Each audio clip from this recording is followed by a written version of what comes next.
There is nothing that I have to look at the future at. It's all hoping. At this point, it's just hoping if we find something.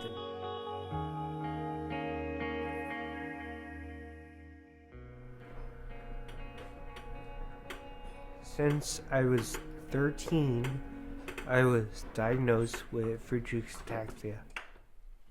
My mother noticed that one of my chests were popped out, and that freaked her out a little bit, so we found out it was scoliosis. Nobody knew what was going on. We had to go to a specialist in Philadelphia to finally tell us, you got FA. I was like, okay, well, what's that? He told me there's going to be a problem with your walking. Anything that has to do with your muscles, it's going to affect it. I didn't think too much about it, and then when I was 15, I saw a little bit of an imbalance problem that I had, and it didn't bug me as much. And then when I finally got to college, I was walking a little funny. I kind of took a step back, and started using a cane sometimes, and now I'm in a chair.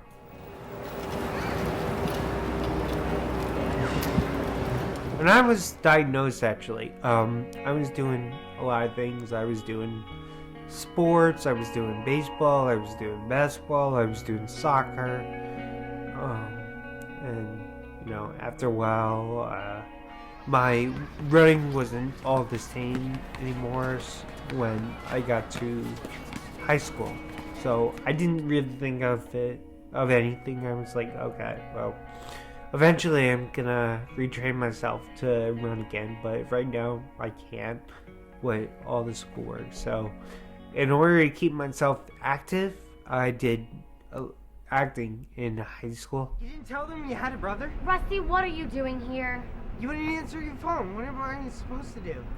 And that pretty much kept me active.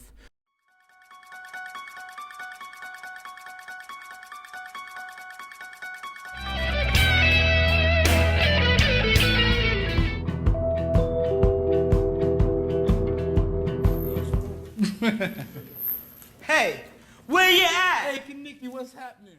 When this started showing even more, I kind of realized that I'm not going to do any of the stuff I used to do.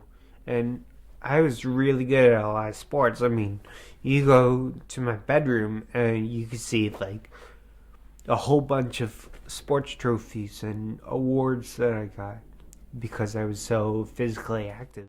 I happened to be standing out on my porch, and I just happened to glance over to watch the kids playing, and I noticed that they were playing some kind of a tag game, and my son's name kept being called, and it's a certain game that you just keep where the player is always it. If they keep calling your name, in so many words, they knew that he was a slow runner, and let's pick on him because he won't be able to catch up with us. And so then after a while, we would just call him over because he got very frustrated. It broke my heart to see that he was always it. If you know how to play tag, he was always it. And I called my son over and I said, you don't have to play. And he was just like, he didn't really care that he was always it. He just wanted to be able to be with his friends. Yeah, it's hard to watch as a parent. You're frustrated to see the hurt that can be caused by, other people, kids. By other children, kids. Just to make a joke, just to have a quick laugh. Yeah.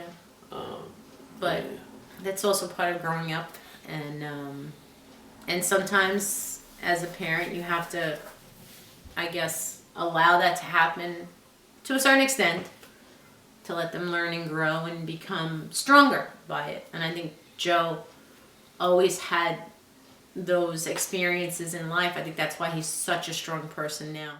Change for me was just very weird. It just happened all at once. I mean, there was no warning signs or anything like that. Obviously, the walking comes out of nowhere. I tried really hard to avoid being in a chair, so I was using a cane, a walker, anything that would just keep me moving, but it just wasn't enough. So right here on these walls, you probably notice all these black markings, and they come from these things because I'm not aware. I pretty much have black markings all over the walls. Getting ready, it's really hard to do. Getting out of bed, that's even a hard thing. It's either my legs buckle up, they get really tight on me, so they can't handle the tension somewhere, so I drop to the floor. How many people do you know that happens to? We hear a big bang, I guess wherever, and we have to run out there and just help them out, pretty much. I had to concentrate 100 times more than an average person would just to do walking or any kind of physical activity. I had to actually concentrate. I have to go right foot, left foot. I gotta tell myself to do that. People don't usually have to do that. I didn't want him to feel that he couldn't do anything. I felt like I wanted him to go in life feeling like he could do anything. And I just thought that At if 14, why burden him with that? He was a happy-go-lucky kid. Yeah. All he was interested was sports and comic cards and friends and just he was swimming, just like he a was normal doing everything. kid. You know? So and even if we probably would have told him, he probably would have just said, "Oh, okay, I'll go home and take a pill, or next week I'll get a shot and it'll be over with." And I think when we finally did kind of tell him, he was kind of a little, like, matter of fact, he was, well, I knew something was going on because you were kind of keeping a secret, and he took it lightheartedly, I guess, in our eyes, but I'm sure he didn't inwardly. I think he must have felt or reacted differently maybe to himself, but didn't show it to us, and we just kind of Well, he was experiencing all the difficulties that he was having, so it wasn't a big shock to him. Like my wife said, it wasn't no surprise. It just now we finalized it. Yeah, had a name to it. We now. finally, yeah. So, and it answered a lot of questions too. Right. In hindsight, having a name and now knowing what to face moving forward. You lost definitely one. Five. Okay. Chase, your turn. Okay. You didn't change? No. It is two different ones. Yeah, are you gonna change? And a class. Oh, okay, I see. You're right. You gotta have race. Like the privileges that people would have, and then I can't have. So it's like, oh, we're hanging out at this party, and we're hanging out at this place. And my first question would have to be like, oh, is there stairs, or where is it? So that's probably the hardest thing, because if it's too far away, I have to schedule a bus, and I have to do it the day before the actual day. What makes us upset about all this is probably, he's missing out on life. He's, like I said, he was once really energetic and active, and now he's confined to a chair, and all of his friends are walking around, going to bars, and he's got to make sure that there's a ramp to go inside. So it's upsetting, because it's he was definitely destined to do a whole lot more, and hopefully when this cure comes, he can do that.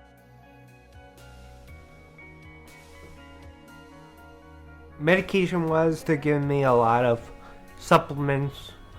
Again, for heart health, but there's a lot of oils inside them, like ingredient fish oil, vitamin D. But yeah, these things are like filled with oils, so it just gets me to go to the bathroom a lot of times. My family is probably taking all this probably the hardest.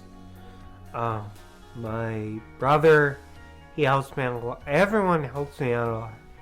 My brother is not around all the time because he's over at St. Paul.